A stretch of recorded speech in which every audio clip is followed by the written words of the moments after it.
मेरा नाम है doctor Sanjay Maurya. By profession में एक एमडी डॉक्टर हूं, लेकिन मैंने पढ़ाई बहुत की है। तो क्या आप लोग जानना चाहेंगे मैंने पढ़ाई कितनी की है? देखो, ये जानना जरूरी है, क्योंकि जब आप लोग फील्ड में उतरते हो ना, तो कोई व्यक्ति अगर क्लास में कुछ पढ़ रहा होता है, बच्चा अगर बीएससी कर रहा है, बीकॉम कर रहा है, एमबीए कर रहा है या एमसीए कर रहा है, कुछ भी कर रहा होता, तो अपने आप को 30 मार्क कहां समझता है। उसको ऐसा लगता है कि मैं पढ़ाई करके मार्केट में जाऊंगा और तहलका मचा दूंगा। होता तो हमारे साथ भी होता था कि जब हम पढ़ते होते ना, तो हमको बाहर की दुनिया पता नहीं होती कि बाहर जाने के बाद हम क्या करेंगे। क्लियर हो रहा है? तो जब मैं 12th पास आउट किया, एक्चुअली मैं पढ़ने में बहुत अच्छा था, अच्छा नहीं बहुत अच्छा था, सीधी सी बात है, बहुत अच्छा था, तभी डॉक्टर बना। सिंपल सा लॉजिक है। लेकिन मैं जैसे मतलब किताबी कीड़ा, सिर्फ मेरे लाइफ में मतलब दोस्त यार नाम की कोई जिंदगी नहीं थी ना। पहले थी, तो वेस्टिज में आने के बाद कुछ लोग हो गए, नहीं तो दोस्त यार मेरे नहीं थे। उसमें भी लड़की तो बिल्कुल नहीं थी। मतलब सिर्फ पढ़ाई, किताबी मेरी जिंदगी थी। मैं 12th पढ़ रहा था, मैं लगभग 4-5 साल से गांव नहीं गया था मेरे, क्योंकि होता था मतलब हम जैसे यूपी वाले होते थे, हर साल में एक बार जब छुट्टी पड़ती, वैकेशन पड़ता था, गांव जाते। लेकिन मैं इतना पढ़ने में होशियार था कि मैं गांव ही नहीं जाता था। तो जब मेरा 12th हुआ, तो ऐसा पता चला कि मार्च में एग्जाम हो जाएगा, कॉलेज चालू होगा जून जुलाई में, मतलब 3-4 महीने का गैप पड़ेगा। तो मैं क्या किया, गांव चला गया। अच्छा, उस टाइम पे फोन नहीं हुआ करते थे। अभी मत पूछना मेरी उम्र कितनी है, ठीक है? उस टाइम पे फोन नहीं हुआ था, पेजर भी नहीं हुआ करता था। उस टाइम पे क्या चलती थी? चिट्ठी। तो जब मैं पास हुआ, तो मैं फर्स्ट क्लास से पास आउट हुआ। उस टाइम पे फर्स्ट क्लास से पास आउट होना मतलब बहुत बड़ी बात होती थी। मैं 12th में पास आउट हुआ, तो मेरे जो प्रिंसिपल सर थे, उन्होंने मेरे को चिट्ठी लिखी कि बेटा तू फर्स्ट क्लास पास हो गया। लेकिन वो मेरे को मिलते मिलते 2 महीना निकल गया। जब मुझे मिला, मैंने उनको रिप्लाई किया, कोई बात नहीं सर, सब खुश हो गए, मिठाई उठाई बांटे, हम लोग वापस गए। तो जाके देखे तो सारे एडमिशन हो चुके थे। लेकिन मेरे प्रिंसिपल बहुत स्मार्ट थे, उन्होंने क्या किया, मेरा एडमिशन बीएससी में करा दिया। बीएससी तो मैंने अब क्या कर सकते हैं। अच्छा, उस टाइम पे कितना गाइडेंस नहीं होता था, मेडिकल करना है, टीचिंग करना है, क्या करना है, किसी को कुछ गाइड होता नहीं था। तो प्रिंसिपल सर थे, उनको ऐसा लगा कि इसको बीएससी करा दो, होशियार है साइंस साइड में, उन्होंने मेरे को बीएससी करा दिया। मैंने केमिस्ट्री से, बीएससी केमिस्ट्री से मैंने अपना बीएससी कंप्लीट किया। लेकिन मैं पढ़ा लिखा होशियार, सबसे होशियार कौन? मैं। तो मेरा मैथ्स बहुत पावरफुल था, तो मुझे इंजीनियर बनना था। तो उस टाइम पे कंप्यूटर युग चालू हुआ था, नया नया युग। उस टाइम पे अगर कंप्यूटर इंजीनियरिंग कोई कर ले तो 2 फुट ऊपर चलता था, बराबर। तो मैंने क्या किया, सॉफ्टवेयर इंजीनियरिंग में एडमिशन लिया, और मैंने उसमें डिग्री इंजीनियरिंग किया कंप्लीट। सॉफ्टवेयर इंजीनियर में बना बीएससी से। बीएससी अलग फील्ड है, सॉफ्टवेयर इंजीनियर अलग फील्ड है। जब मैं उसमें पास आउट हुआ, उसमें भी मैं फर्स्ट क्लास पास आउट हुआ, वो भी फर्स्ट अटेम्प्ट में पास आउट हुआ।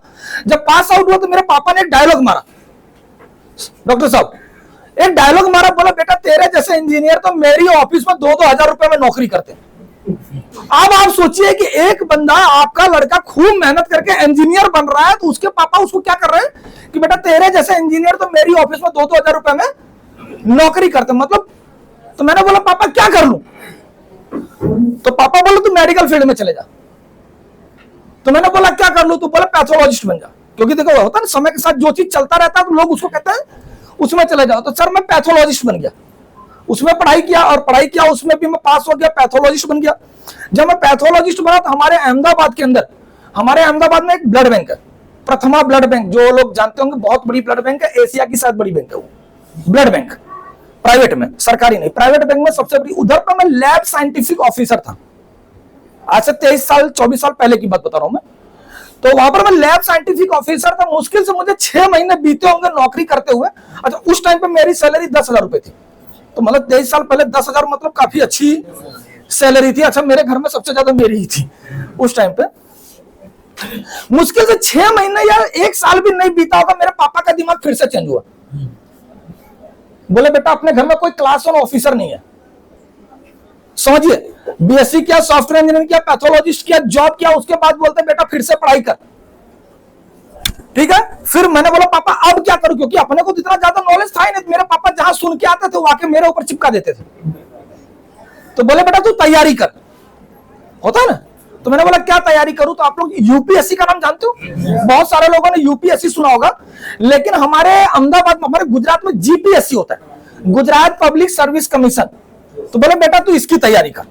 अच्छा, मैं होशियार था, तो मैंने तैयारी चालू कर दी। जॉब चालू थी मेरी, और जॉब के साथ साथ मेरी तैयारी की। इसकी 2 एग्जाम होते थे, एक प्रिलिमिनरी और एक मेन, 2 होती है, तीसरा इंटरव्यू होता है। तो प्रिलिमिनरी मैंने फर्स्ट अटेम्प्ट में पास किया, मैंने भी फर्स्ट अटेम्प्ट में पास किया और इंटरव्यू का वेट करने लगा। जॉब चालू थी, इंटरव्यू का वेट कर रहा था। फिर पता नहीं जब तक इंटरव्यू आया तब तक मेरे पापा का दिमाग फिर से घूम गया। सर जी, फिर पापा जी बोले बेटा एक काम कर, अपने घर में कोई डॉक्टर नहीं है। सोचिए एक आदमी कहां कहां घूमेगा। मैंने बोला क्या? बोले फिर से तैयारी कर। मैंने बोला क्या करना है? बोले सर पीएमटी करना है।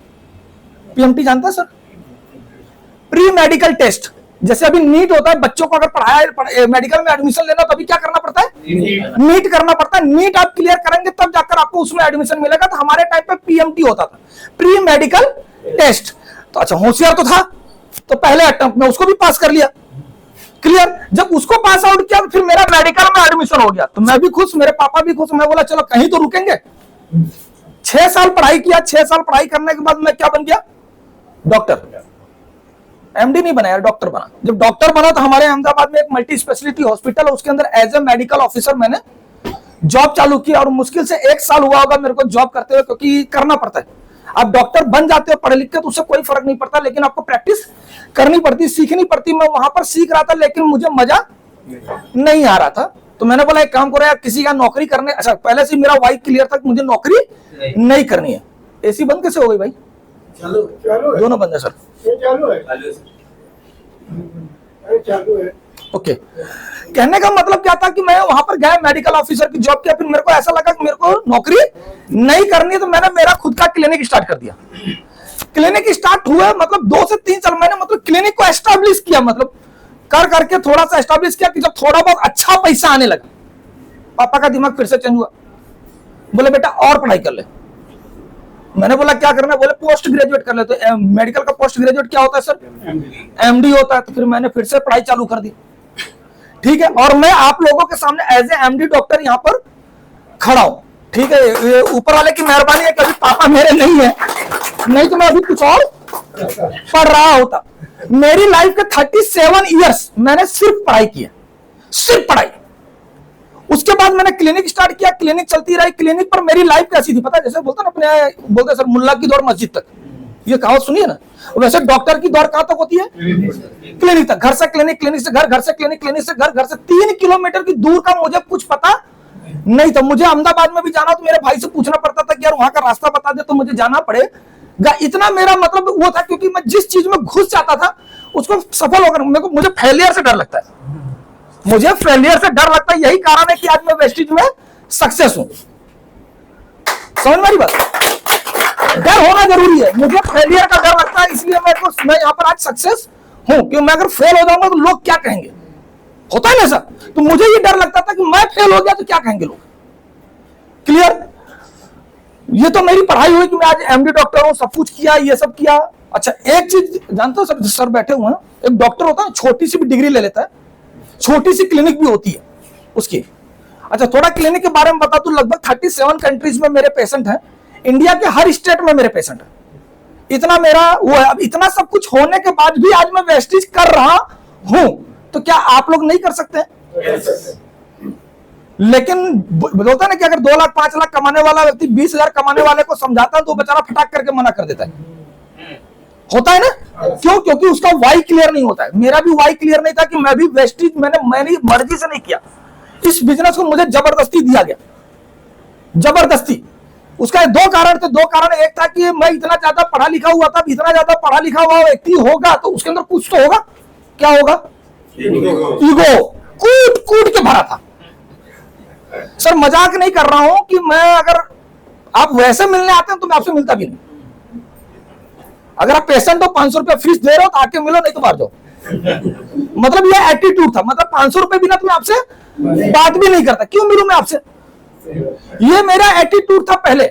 अच्छा नेगेटिव जो नेटवर्क मार्केटिंग होता है, नेटवर्क मार्केटिंग के एक चीज मेरे को पता थी कि सबसे दुनिया में सबसे घटिया बिजनेस कौन सा है?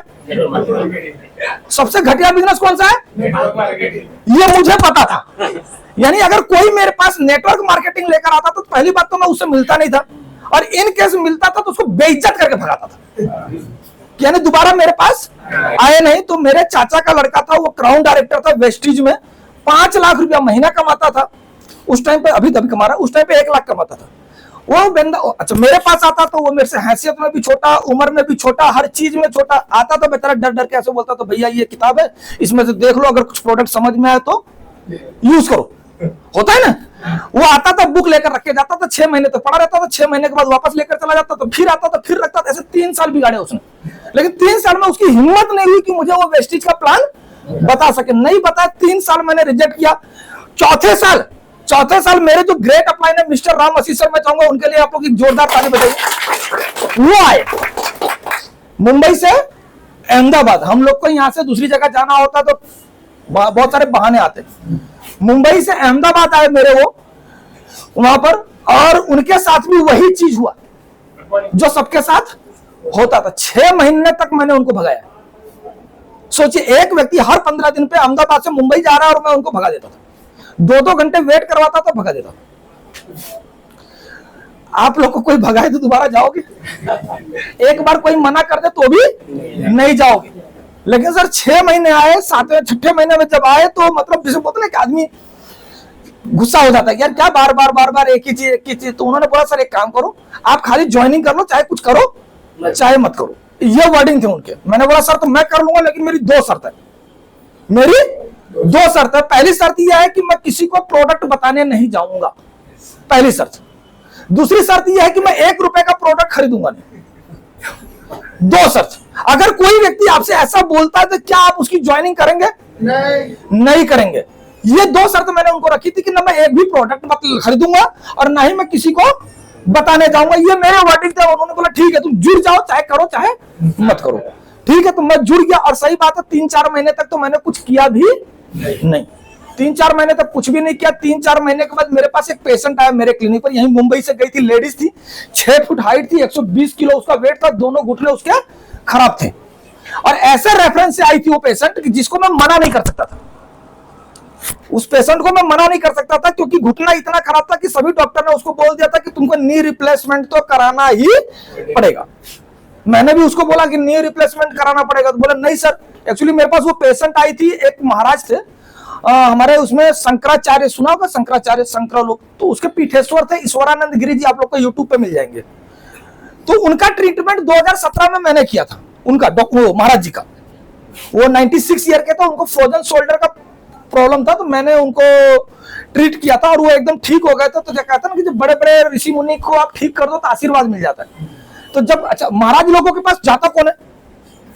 सभी दुखी आत्माएं। साधु संतों के पास जाता कौन है? कोई खुशी मन से जाता है? नहीं। सभी दुखी आत्मा जाते हैं, हाथ जोड़ के अपनी प्रॉब्लम ही बताते हैं, चाहे कितना भी पैसा वाला।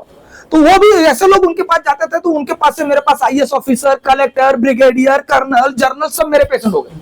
जो भी उनके पास दुखी आत्मा जाए वो एक ही बोलता था कि मेरा डॉक्टर है, तुम उसके पास जाओ, तुम ठीक हो जाओगे। तो मेरी तो चांदी हो गई। अच्छा, तब मैं वेस्टेज नहीं कर रहा था बराबर। लेकिन जब मैं वेस्टेज किया उसके 3-4 महीने के बाद वो लेडीज आई, और वो लेडीज ऐसे रेफरेंस से आई, मतलब उनके महाराज के। तो वो बोला नहीं, महाराज ने बोला कि आप ठीक कर दोगे, तो आप ठीक कर दोगे, आप मुझे दवाई दो खाली। तो मैं सोचा इसको दूं क्या, इतनी सारी फाइल लेकर आई थी, सारी मेडिसिन लेकर आई थी, उसको देने का कोई फायदा नहीं था। तो मुझे मेरे अपलाइन की बात याद आई कि सर एक प्रोडक्ट है आयुर्वेदिक, उसको देंगे तो घुटने में काम करते हैं। मैंने बोला चलो ट्राई तो कर लेते हैं। तब मैंने मेरी पहली परचेजिंग की थी 124 पीवी की। 124 पीवी का मैंने उसको सप्लीमेंट, सारे के सारे सप्लीमेंट दिए, उसको दे दिए और देकर उसको भेज दिया। सबसे अच्छी चीज ये थी कि उसके ऊपर मुझे 300-350 रुपए की प्रोडक्ट फ्री मिली। और इंडियंस लोगों को फ्री की चीजें बहुत अच्छी लगती। मैंने बोला ये तो बहुत अच्छी है। सबसे अच्छी चीज है कि भाई ये मतलब प्रोडक्ट भी दिया। अच्छा, मैंने उसको MRP पे दिया, लिया DP पे, दिया MRP पे, तो डबल फायदा।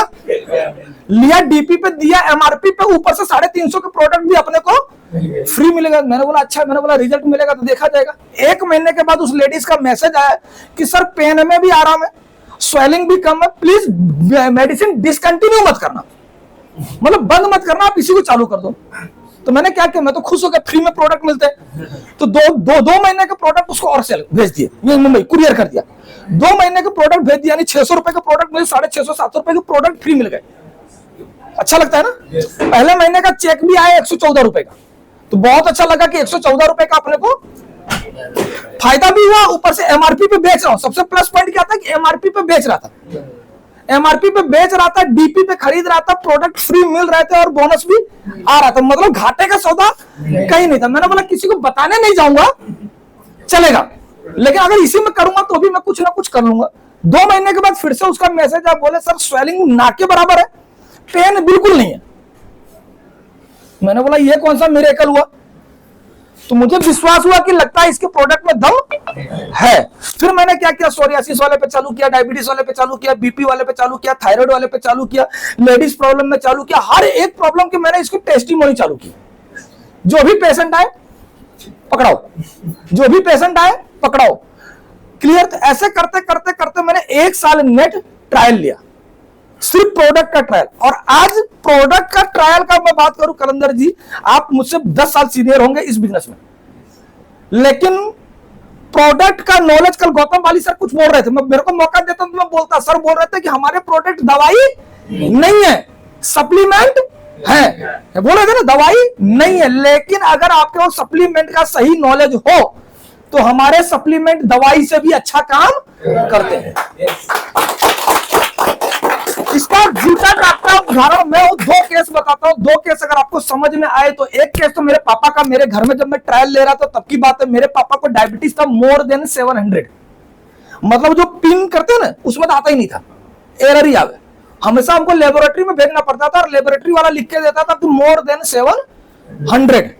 अच्छा, एलोपैथिक दवाई लेने के बाद, दवा लेने के, अच्छा भूल चूक से कभी 200-300 के आसपास आ जाए तो हम लोग बहुत खुश हो जाते थे कि चलो पापा का कम हो गया, मतलब 200-300 हम नॉर्मल समझते थे, लेकिन हमेशा मोर देन 700।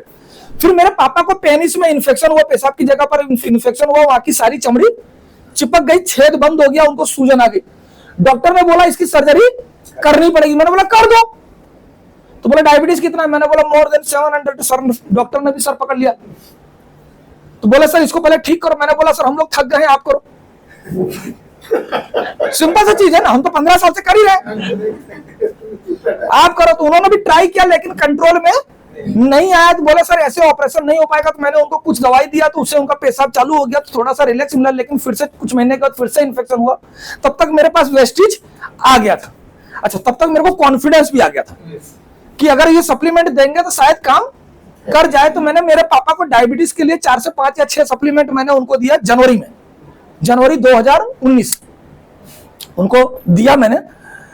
जब ये सप्लीमेंट दिया तो उनका पहले महीने जनवरी में दिया, 13 फरवरी को हमने रिपोर्ट कराया तो उनका आया 190। कितना आया? 190। 700 से कितना आ गया? 190। और 190, अच्छा एलोपैथिक दवाई चालू थी, बंद नहीं करवाई थी, लेकिन उसके बाद भी 700 के नीचे आता ही नहीं था। लेकिन साथ में हमने सप्लीमेंट दिया तो कितना आया? 190। और 190 में उनका ऑपरेशन हो गया, क्योंकि 200 के अंदर अगर आपका डायबिटीज रहता है तो ऑपरेशन हो जाता है। फिर हमने क्या किया, उनको फरवरी में दिया, मार्च में दिया, अप्रैल में दिया और मई में दिया। 4 महीने मैंने एक्स्ट्रा दिया, तो उनका रिपोर्ट आया खाने के बाद का 117 और खाली पेट आया 85। 117/85। तब से लेकर मेरे पापा भी एक्सपायर हो गए, लेकिन कभी भी उनका शुगर बढ़ा ही नहीं। अच्छा, उसके बाद वो आइसक्रीम भी खाते थे, मिठाई भी खाते थे, जलेबी, मतलब जितना 15 साल में नहीं खाया था वो सब कुछ खाए। तो इसमें पता है, अच्छा ये क्या होता है कि किसी और को बोले वो झूठ भी बोल सकता है, लेकिन जब हम रूबरू देख रहे हैं, टेस्टिंग के साथ देख रहे हैं, तो उससे हमको क्या मिलता है?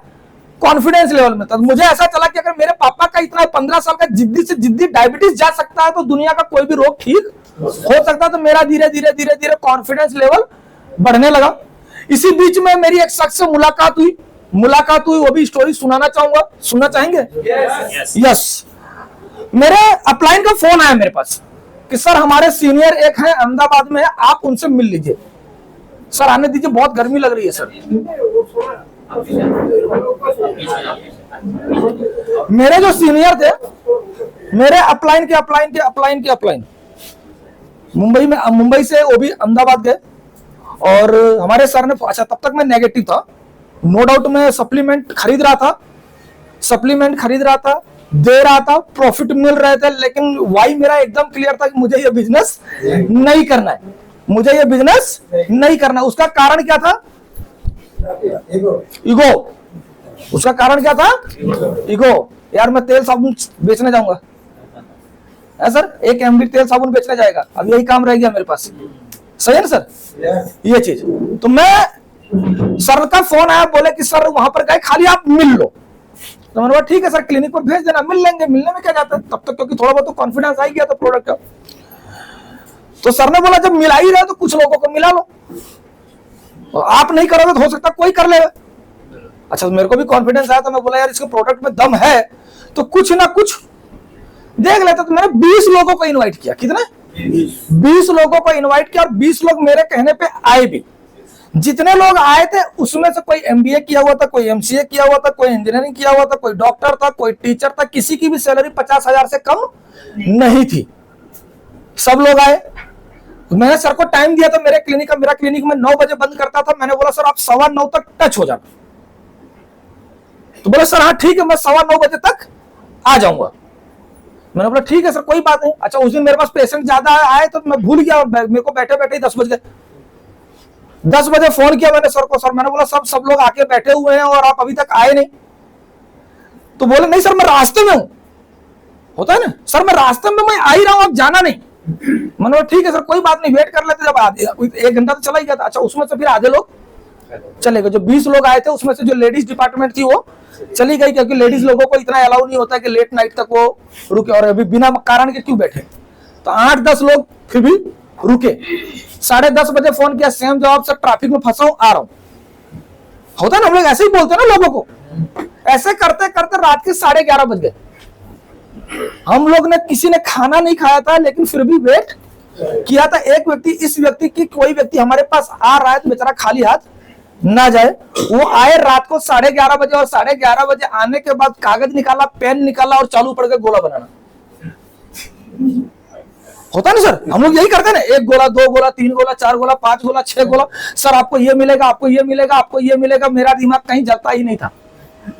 क्यों नहीं चलता था? कि सर जितने का वो मेरे को सपना दिखा रहे थे उससे 2 गुना 3 गुना तो मैं पहले से कमा रहा था। तो मेरे को वो चीज क्लियर ही नहीं हुआ कि 1 लाख कमाना है, 1.5 लाख कमाना है। सर वो 6x6 वाला प्लान बताए, 6 लाइन करो, उसके नीचे 6 लाइन, उसके नीचे 6 लाइन, 1555 लोग करो, आपको इतना पैसा आएगा। मैंने बोला सर इतना पैसा तो मेरे पास ऑलरेडी है, उससे ज्यादा तो मैं ऑलरेडी कमाता हूं, तो मुझे इसकी करने की जरूरत क्या है? सही बात, क्यों करेगा आदमी? जितना आपको यहाँ पर सपना दिखाया जा रहा है, अगर उससे ज्यादा आप कमा रहे हो तो आपको करने की जरूरत है? सर करने की जरूरत है। जितना आप कमा रहे हो उतना ही आपको यहाँ कमाने को मिले तो आप करोगे। बोलोगे मैं तो एसी में बैठ के, यहाँ गर्मी लग रही है, लेकिन मेरे यहाँ गर्मी नहीं लगती है। वहां पर एसी में बैठे बैठे अगर मैं 3 लाख 4 लाख 5 लाख बैठे बैठे अगर मैं कमा रहा हूं, तो मुझे यहाँ आके गर्मी में मरने की जरूरत है? नहीं है। सब कुछ खत्म हो गया। तो लास्ट में जब उनको बोला कि डॉक्टर कन्विंस होने वाला नहीं है। अच्छा, जब मैं कन्विंस नहीं होऊंगा तो मेरे साथ जो 10 लोग आए वो भी कन्विंस नहीं होंगे, सीधी सी बात है, क्योंकि मैंने ही बुलाया था। फिर उन्होंने एक वर्ड बोला कि सर आपकी सिक्योरिटी क्या है? अभी डॉक्टर होता है सर, डॉक्टर की लाइफ में और मजदूर की लाइफ में कोई अंतर नहीं है। एक डॉक्टर और एक मजदूर में खाली अंतर पैसे का होता है कि डॉक्टर ज्यादा पैसा कमाता है, मजदूर कम पैसा कमाता है, लेकिन काम दोनों एक ही करते हैं। क्या काम करते हैं? मजदूरी वाला। सुबह जाएंगे मजदूरी करने, शाम को आएंगे तो जो पैसा मिला वो लेकर। सही है सर, यही होता है ना। अगर किसी दिन मजदूर बीमार पड़ गया और वो अपने काम पे नहीं गया तो क्या उसको पैसे आएंगे? नहीं। अगर डॉक्टर मैं कल नहीं गया था क्लिनिक, आज क्लिनिक नहीं गया, 2 दिन में क्लिनिक नहीं हो, तो क्या मेरे पैसे आ रहे? नहीं आ रहे। समझ में आ रहा? मैं जो कॉन्सेप्ट समझाना चाहता हूं उस चीज को समझना, क्योंकि इसी एक कारण की वजह से मैंने वेस्टेज किया था। सर ने मुझे समझाया कि सर आप डॉक्टर हो, इन केस आप कहीं 10 दिन के लिए बाहर गए हो तो क्या आपको पैसे आएंगे? मैंने बोला नहीं। फिर उन्होंने एक वर्ड बोला कि इन केस सर आपको कुछ हो जाता है तो क्या आपकी वाइफ इस क्लिनिक को संभाल सकती है? हाँ या ना? नहीं। तो क्या होगा? जो 3 लाख 4 लाख की इनकम है वो क्या हो जाएगा? बंद। फिर क्या होगा? कुछ नहीं। मतलब फैमिली का कुछ नहीं। फैमिली, अब मेरी वाइफ कहीं जाके जॉब करेगी, कुछ करेगी, भी घर मैनेज कर रहा है, कुछ तो कुछ करना पड़ेगा। ये चीज हुआ, ये चीज मुझे समझ में नहीं आया। अच्छा, मुझे समझ में नहीं आया, क्यों नहीं आया? मेरे पास भी घर था, गाड़ी था, 2 दुकानें थी, सब कुछ था। मैं दुकानें भाड़े पे जाती तो भी आराम से मेरे घर वाले, नो डाउट वो लग्जरी लाइफ नहीं जी पाते, लेकिन उनको कोई प्रॉब्लम नहीं होती। लेकिन मेरी वाइफ के दिमाग में वो चीज टच हो गई, सिक्योरिटी। उसको ऐसा बोल, मेरी वाइफ टीचर है, बाय प्रोफेशन मेरी वाइफ टीचर है और मैं डॉक्टर हूं, दोनों अच्छे अच्छी खासी इनकम कमाते, तो उसको ऐसा लगा कि हम दोनों का तो चलो कोई दिक्कत नहीं, लेकिन हमारे 2 लड़के तो वो क्या करेंगे। ये जरूरी थोड़ी है कि वो डॉक्टर बनेंगे या टीचर बनेंगे। आज की जनरेशन तो मोबाइल से बाहर आती नहीं है, तो क्या बनेंगे उनको कुछ पता नहीं होता। और आज कंपटीशन का जमाना है कि आपको जॉब मिलेगी कि नहीं मिलेगी उसका भी कोई ठिकाना नहीं है। दिन था 9 फरवरी। अच्छा, 9 तारीख को कुछ होता है वेस्टिज में? 9 तारीख को कुछ होता है? 9 तारीख को रात को 11:30 बजे 12 बजे के बाद आपके मोबाइल में एक मैसेज आता है। तो उस दिन हमारे जो अपलायंस है, मैं उनका नाम बताना चाहूंगा, मिस्टर भूषण मौर्य सर। मैं चाहूंगा उनके लिए जोरदार ताली। उनके मोबाइल में एक मैसेज आया और उन्होंने खुश होकर सर दिखा दिया कि सर मेरा ये चेक आया। और वो चेक था उनका 1,52,535 रुपए का। 9 फरवरी का चेक था। ये चेक उनको याद नहीं है, भूषण सर को ये चेक सेम डेट का चेक उनको याद नहीं है। आप जाकर उनसे पूछिए 9 फरवरी 2018 में जो चेक आया था, आपका कितना चेक आया था? तो वो चेक था 1,52,535। जब ये चेक सब लोगों ने देखा तो मुझे छोड़ के सब हैरान हुए, क्योंकि जो व्यक्ति चेक दिखा रहा था वो पहले क्या था? Auto rickshaw driver. और जो 10 लोग बैठे थे वो क्या थे? कोई एमबीए किया हुआ था, कोई एमसीए किया हुआ था, कोई मैकेनिकल इंजीनियर था, कोई इलेक्ट्रिकल इंजीनियर, मतलब सब हाई प्रोफेशन के लोग थे। लेकिन किसी की सैलरी 50,000 लाख रुपए नहीं थी। लेकिन एक ऑटो रिक्शा ड्राइवर की इनकम कितनी थी? 1,52,535 रुपए। बहुत मायने रखती है। और इस एक चेक ने मेरी वाइफ के दिमाग में ठूस दिया कि मैं एमए बीएड टीचर, मेरी सैलरी इतनी कभी नहीं होगी। और एक ऑटो रिक्शा ड्राइवर की इनकम 1.5 लाख प्लस, यानी इसमें पॉसिबिलिटी है। हम लोग वहां से गए, भूषण सर चले गए अपने घर। हम लोग जब घर पे गए ना, तो मेरी वाइफ मेरे को 2 दिन तक सोने नहीं दी। पहले मैं बोलता था कि ये वेस्टिज का प्रोडक्ट है, बोले ऐसा फालतू चीज घर में नहीं लाने का। मतलब उसके पहले मतलब जब ये खरीद के लाते हैं तो फ्री का तो अच्छा लगता था, लेकिन बोले कि ऐसा फालतू चीज में पढ़ने का नहीं। लेकिन जब वो चेक देखा, वो सब कुछ देखा, उसके दिमाग में घुस गया और उसने बोला कि मतलब ये अब अपने को ये करना है। और 2 रात तक मेरे पीछे पड़ी रही, नहीं अपने को करना है, अपने को करना है, अपने को करना है। और उस दिन से हमने इस बिजनेस को करना शुरू किया। और शुरू कैसे किया? पार्ट टाइम शुरू किया, पार्ट टाइम। क्योंकि मैं मेरे क्लिनिक को डिस्टर्ब नहीं करना चाहता था, क्योंकि मेरा वाई क्लियर था। हमने संडे काम किया। संडे सुबह 7 बजे निकल जाते थे, रात को 11 बजे 12 बजे 1 बजे तक, मतलब 18 घंटे हमने वेस्टिज के ऊपर काम किया। सिर्फ एक दिन जहां जाते थे वहां 30 लोग 40 लोग 50 लोग की मीटिंग करते थे, जहां पर भी जाते थे। उसका कारण क्या होता था कि वैल्यूएशन अच्छी थी, सब लोग विश्वास करते थे। जहां पर जाता था वहां 10-20 लोग इकट्ठा हो जाते थे। सुबह निकलते थे, टिफिन लेकर निकलते थे। टिफिन लेकर निकलते थे कि सुबह निकले, सुबह खा के निकले, दोपहर का टिफिन लेकर निकले। दिन भर मीटिंग करते थे। और जैसे ही हमने वो चालू किया, तुरंत के तुरंत हम लोग क्या बने? Bronze director. सिंपल सा ब्रोंज डायरेक्टर बने। हमारे टाइम पे 10,000 पीवी से ब्रोंज डायरेक्टर आदमी बनता था। 10,000 पीवी से ब्रोंज डायरेक्टर बना। दूसरे महीने में ही सिल्वर डायरेक्टर बना। तीसरे महीने में एलओबी आना चालू हो गया। 6 महीने के अंदर पहली मेरी कार आई थी होंडा सिटी टॉप मॉडल की, वेस्टिज से।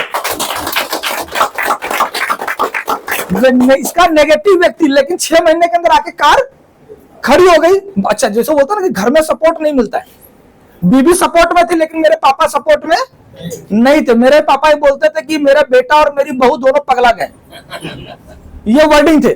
जैसे घर पे कोई मेहमान आया और पूछे रात को 11 बजे 12 बजे आ रहे हैं, तो बोले ये दोनों पागल हो गए।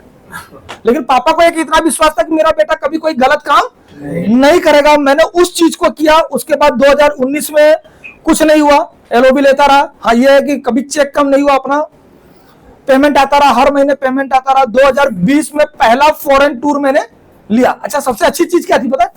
कि मुझे किसी ने ये नहीं बताया था कि आपको 6 लाइन बनाना है, आपको 8 लाइन बनाना है। क्योंकि डरता था कि इसको बोल देंगे 8 लाइन बनाना, कहीं छोड़ ही ना दे। मेरे अपलाइन में रामासी सर ने कभी मेरे को ये नहीं बताया था कि स्ट्रक्चर जैसे हम बताते हैं ना, 6 लाइन बनाओ 8 लाइन बनाओ। बोले हाँ, 1 लाइन से भी पैसा आता है, 2 लाइन जो वो करो। तो मैंने क्या किया था, 1 लाइन में ही सबको भर दिया था। तो वो मेरी अभी पावर ले गए।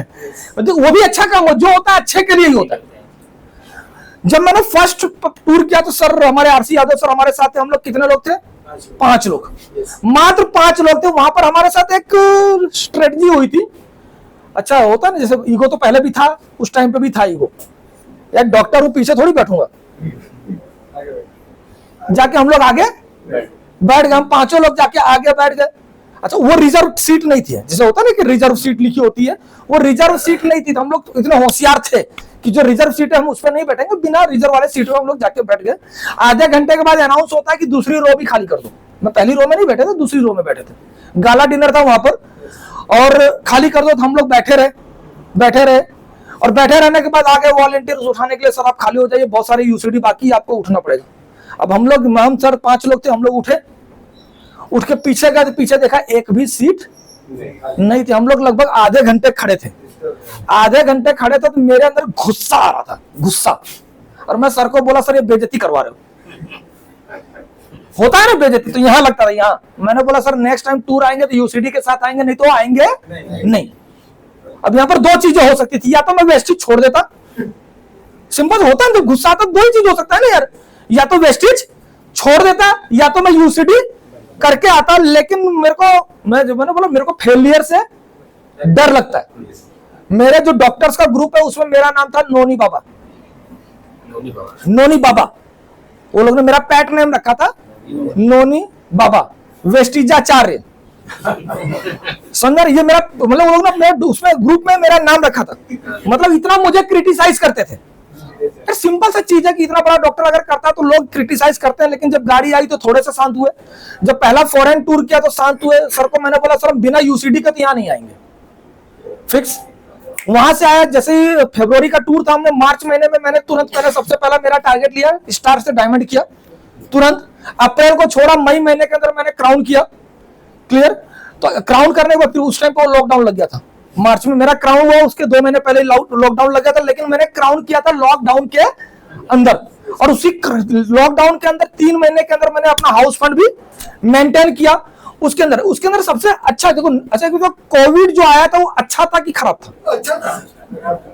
देखो, किसी के लिए अच्छा था, किसी के लिए खराब था। अगर आप उसको नेगेटिव ले रहे हैं तो आपके लिए खराब था, मैंने उसको पॉजिटिव लिया, इसलिए मेरे लिए अच्छा। तो मेरे लिए अच्छा ये क्यों था कि उस टाइम पे गवर्नमेंट ने एक रूल्स एंड रेगुलेशन हमारे गुजरात में लगाया था कि जिसका क्लिनिक, जिसका हॉस्पिटल कोविड हॉस्पिटल डिक्लेयर होगा वही क्लिनिक चलाएगा, वही हॉस्पिटल चलाएगा, नहीं तो उसको परमिशन नहीं है। तो मुझे 4 महीने का टाइम मिल गया, मेरे को कोविड का वो नहीं मिला था। लेकिन मैं फिर भी 2-3 घंटे के लिए चुप चुप के जाता था, क्योंकि हमारा एरिया था, हमारे एरिया में पुलिस वाले रोकते नहीं थे, जाता था। लेकिन उस टाइम पे एक नया इन्वेंशन हुआ था अपने नेटवर्क मार्केटिंग के अंदर, जूम चालू हुआ था। तो उसके पहले की हिस्ट्री बताता हूं। 8 मार्च 2020 से पहले, 8 मार्च 2020 से पहले मैं कभी भी किसी भी वेस्टेज की मीटिंग में नहीं गया था। स्टार डायरेक्टर बन गया था 8 मार्च 2020 से पहले। वहां 8 मार्च 2020 को पहली मीटिंग मैंने अटेंड की थी। उसके पहले मैं कभी भी वेस्टेज की मीटिंग में नहीं गया था, कभी सीएनटी अटेंड नहीं की थी, कभी बीआईपी अटेंड नहीं की थी, कभी बीएलसी अटेंड नहीं की थी, कोई भी मीटिंग मैंने अटेंड नहीं की थी। वो मेरी पहली मीटिंग थी, और पहली मीटिंग के बाद ही क्या लग गया था? लॉकडाउन। ब्रांच नहीं, डीएलसीपी पे भी नहीं गया था सर, कहीं पर ब्रांच तो छोड़ दो, कहीं पर भी नहीं गया था, क्लियर। किसी भी मीटिंग में नहीं गया था, और उसके बाद लग गया लॉकडाउन, और वहां से चालू हो गया जूम। तो उस जूम को मैंने अपॉर्चुनिटी में लिया। सुबह 4 बजे मैं जूम चालू करता था, रात को 11 बजे तक जूम चलता था, मैं दिन भर देखता था कौन से लीडर का रहा है, उससे मेरे को कोई मतलब नहीं, लेकिन मैं उसको सीखता जाता था। इतना सीखा कि मास्टर हो गया। सीखना, मैंने उस चीज को यूज किया, उस समय को मैंने यूज किया, मैंने उस समय को वेस्ट नहीं किया। लोगों ने पता नहीं पिक्चर देखने में वेस्ट किया होगा, लोगों ने सोने में वेस्ट किया होगा, लोगों ने पता नहीं क्या क्या किया होगा, लेकिन मैंने उसको क्या किया? सीखने में यूज किया। मैं सही बताता हूं, उसके पहले मेरे को नेटवर्क मार्केटिंग का एन भी नहीं पता था। मैं स्टार डायरेक्टर बन गया था मेरे क्रेडिट पे डॉक्टर हूं, मैं इनको बोलता था भैया आ जाना, जुड़ जाते। हाँ डॉक्टर साहब बोल रहे ना, चलो जुड़ जाए। तो लोग ऐसे जुड़ते थे, मतलब मेरे नाम पे जुड़ते थे। लेकिन मुझे नेटवर्क मार्केटिंग में क्या करना है, कैसे करना है, लोगों को कैसे समझाना, कुछ भी नहीं पता था। ये जूम आया, और जूम से मैंने सीखना चालू किया। सीखते फिर क्लास भी लेना चालू किया। डीएलक्यू का सेशन मैंने किया था, 40 सेशन डीएलक्यू का सेशन किया था मैंने, और वो बहुत ही जबरदस्त है। जिसको चाहिए उसको यूट्यूब पे मिल भी जाएगा, है अभी भी है यूट्यूब पे है वो सेशन। मतलब सर ऐसा है कि अगर आपका कोई नया बंदा 40 सेशन देख रहे हैं ना तो कभी वेस्टेज छोड़ के जाएगा ही नहीं। तो मेरे अंदर इतना कीड़ा घुस गया इसका, नेटवर्क मार्केटिंग, मतलब वेस्टेज का, सॉरी नेटवर्क मार्केटिंग नहीं कहूंगा, वेस्टेज का कीड़ा मेरे अंदर घुस गया। इतना ये हो गया कि नहीं यार, इससे बढ़िया चीज तो कुछ है ही नहीं सकती। अच्छा ये रियलाइज क्यों हुआ? एक चीज बताओ, एक व्यक्ति होता है, एक बच्चा होता है, पहले 12 साल पढ़ाई करता है, 12 साल के बाद, तो मैंने बहुत ज्यादा पढ़ाई की, मैं नॉर्मल इंसान की बात करता हूँ, नॉर्मल, फिर वो 3 साल कॉलेज करता है, कॉलेज करने के बाद वो क्या करता है? कितने की? 10,000, 15,000, 20,000, सही है। कभी भी देखिए मैं बताऊंगा, इंडिया के अंदर 90% लोग ऐसे हैं जो लोग 20,000 के आसपास पैसा कमाते हैं। 90% लोग 20-25 के आसपास पैसा कमाते हैं, वो लाख के ऊपर कभी गए ही नहीं। जो लाख के ऊपर गए वो 10 के अंदर है, 10% के अंदर 90% लोग हैं। समझ में? उसका कारण क्या है? सोच, क्योंकि वो पैसा कमाना ही नहीं चाहते। कल एक जन ने, किसी ने स्टोरी सुनाई थी पानी वाली, सुना था ना? एक स्टोरी सुनाई थी, पानी की बोतल, प्यास। तो जो 20,000 कमाता है ना सर, उसको प्यासी नहीं होती, वो सेटिस्फाइड होता है कि मैं 20,000 में मैं खुश हूं। और अगर आप 20,000 में खुश है तो आपको कोई कुछ भी नहीं कर सकता। क्लियर? मैं नेगेटिव से पॉजिटिव हुआ जूम में। उसके पहले मैं जो करता था खाली ऐसे ही करता था कि चलो हो गया तो ठीक है, नहीं हुआ तो क्या फर्क पड़ता, अपने को क्या फर्क पड़ता है, अपना अच्छा खासा क्लिनिक तो चल ही रहा है। क्लियर? मेरे साथ सबसे बड़ा प्रॉब्लम यह हुआ था कि 4 महीने कुरियर बंद थे। मैंने आप लोग को बताया 37 कंट्रीज में मेरी मेडिसिन जाती है, इंडिया के हर स्टेट में मेडिसिन जाती थी, कुरियर बंद तो मेडिसिन कहां से जाएगी? मेरे पेशेंट टूटे, कुरियर टूटा, सब कुछ टूटा, इनकम आना बंद। अच्छा हम लोग भी सारे लोग थे, पैसा ढेर सारा था हमारे पास, हमने घर रिनोवेशन करवा लिया, बोले फालतू बैठे तो चलो घर रिनोवेशन करा लेते हैं। तो जो बैलेंस था उसको किसमें डाल दिया? लेकिन मैजिक बात यह थी, वहां पर ये रियलाइज हुआ कि यार 4 महीने क्लिनिक से इनकम नहीं आ रही है, लेकिन कहीं से तो इनकम आ रही है। कहां से आ रही थी? वेस्टेज से। तब वहां पर पैसिव इनकम हमको पता चला कि लॉकडाउन के अंदर जहां लोगों के पास पैसे नहीं आ रहे हैं, वहां पर हमारे पास पैसे आ रहे हैं। और वहां पर मैं स्टार डायरेक्टर से डायमंड डायरेक्टर बन रहा हूं लॉकडाउन में, डायमंड डायरेक्टर से क्राउन डायरेक्टर बन रहा हूं लॉकडाउन में, लाख रुपए की इनकम ले रहा हूं लॉकडाउन में, जहां लोगों के पास पैसे नहीं है, लोगों की नौकरियां छूट रही हैं, और हम लोगों को वहां पर क्या मिल रहा है?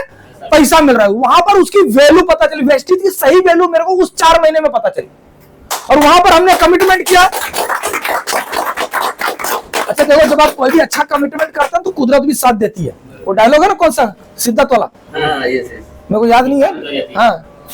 हाँ, सारी कायनात आपको पूरा करने में लग जाती है, और शाहरुख खान वाला है कोई, वो जो भी आप सोचते हो वो चीज होता है। मैंने कमिटमेंट किया था जब तक मैं यूसीडी नहीं बनूंगा तब तक मैं फॉरेन टूर नहीं जाऊंगा, और कुदरत ने सुना, कोरोना ला दिया। वो बोले जब तक ये यूसीडी नहीं बनेगा तब तक कोरोना चलाओ।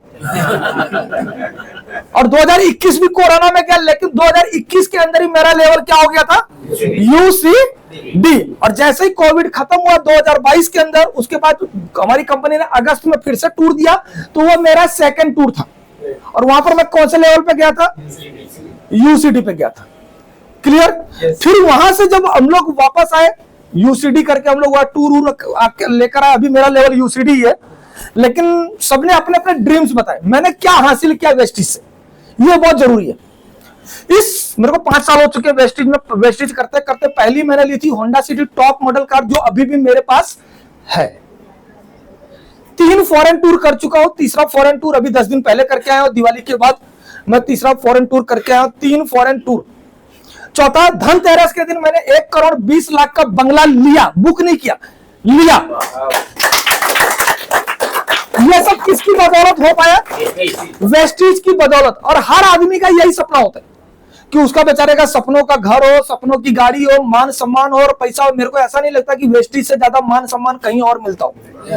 ये चीज आपको कहीं पर भी नहीं मिलेगा। कोई व्यक्ति आपको तू तू करके बात नहीं करेगा, सर करके ही बात करेगा, चाहे वो छोटा ही लीडर क्यों ना हो।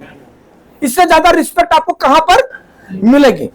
ड्रीम्स की बात करूं तो मेरा सही बताऊं, वेस्टेज में आने से पहले कोई ड्रीम ही नहीं था। मैं एक कुएं का मेढक था, पैसे बहुत थे लेकिन सोच छोटी थी। इंडियन मेंटालिटी है ना, मैं भी तो इंडियन हूं। तो इंडियन मेंटालिटी होती है, क्या होती है पता है? कंजूसी करना। सबकी होती है यार, मेरी भी मेंटालिटी थी। इतना पैसा कमाता था लेकिन बड़ी गाड़ी खरीदने की हिम्मत नहीं होती थी, फॉरेन टूर जाने की हिम्मत नहीं होती थी। उसका कारण क्या होता था मैं बताता हूं। मेरे पास 2 गाड़ी पहले से थी। तो मेरी जो पर्सनल गाड़ी थी वो ऑल्टो थी। एक ऑल्टो में डॉक्टर साहब कितने लोग बैठ सकते हैं? कितने लोग बैठ सकते हैं कलंदर जी? अरे आप खुद ही चला रहे, ड्राइवर कौन रखता है ऑल्टो? ऑल्टो में कोई ड्राइवर रखता है? आपको लेकर कितने लोग बैठ सकते हैं? 5। होंडा सिटी में कितने लोग बैठ सकते हैं? BMW में कितने लोग बैठ सकते हैं? यार 3.5 लाख की उस टाइम पे ऑल्टो आती थी, 15 लाख की BMW थी, 15 लाख में 4 ऑल्टो आ सकती है। कितनी? यानी आप 20 लोग जा सकते हो।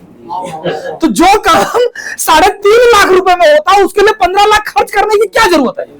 ये सोच थी। और अभी वो किसकी सोच थी जो 3 लाख 4 लाख रुपए महीना कमा रहा है? यानी आप समझिए, मैं इंडियन मेंटालिटी की बात कर रहा हूं। मैं फ्लाइट में नहीं बैठा था, मेरे घर में मेरा छोटा भाई बैठ गया था, दूसरा भाई भी, सब लोग फ्लाइट में बैठ गया था, लेकिन सबसे ज्यादा मैं कमाता तो मैं फ्लाइट में नहीं बैठा था। कारण यहां से यूपी जाना था मेरे को अहमदाबाद से, ट्रेन में जाओ तो 600 रुपए लगते हैं, फ्लाइट से जाओ तो 6,000 रुपए लगते हैं। तो किससे जाना अच्छा? समझ में आ रही है कि नहीं यार? ये इंडियन मेंटालिटी है यार। मैं कभी जाता ही नहीं था, फ्लाइट में नहीं जाता था।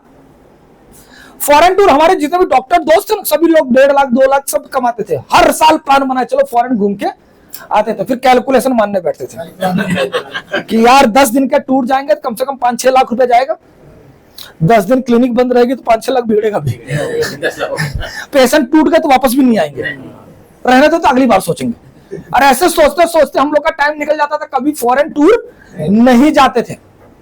और वेस्टीज में आने के बाद पता, अच्छा हम लोग BMW मर्सिडीज के बारे में तो सोचते भी नहीं थे।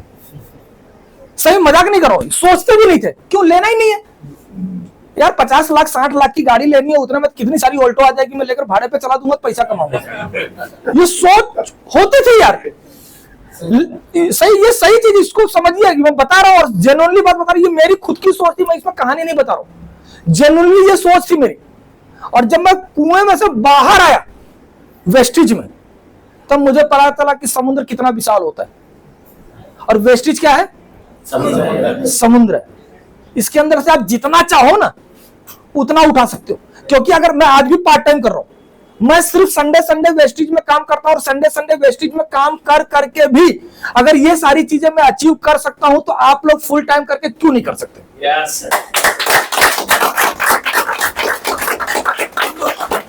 मेरा ड्रीम एक ही ड्रीम है जो शायद इसी साल पूरा हो जाएगा, नहीं तो नेक्स्ट ईयर तो पक्का है। क्या? फ्रंट रो में बैठना, अकेले जाके बोलना, भीड़ में नहीं जाना। यूसीडी पे बोलने का मौका नहीं मिला था कल, तो VMCM बनना मेरा सपना है। क्योंकि ऊपर वाले की मेहरबानी से पैसा है, गाड़ी है, घर है, सब कुछ है, लेकिन ये टारगेट है कि मेरा VMCM बनना है। और जितना जल्दी हो सकेगा उतना जल्दी मैं VMCM बन जाऊंगा। यस, चलिए, thank you very much, thank you.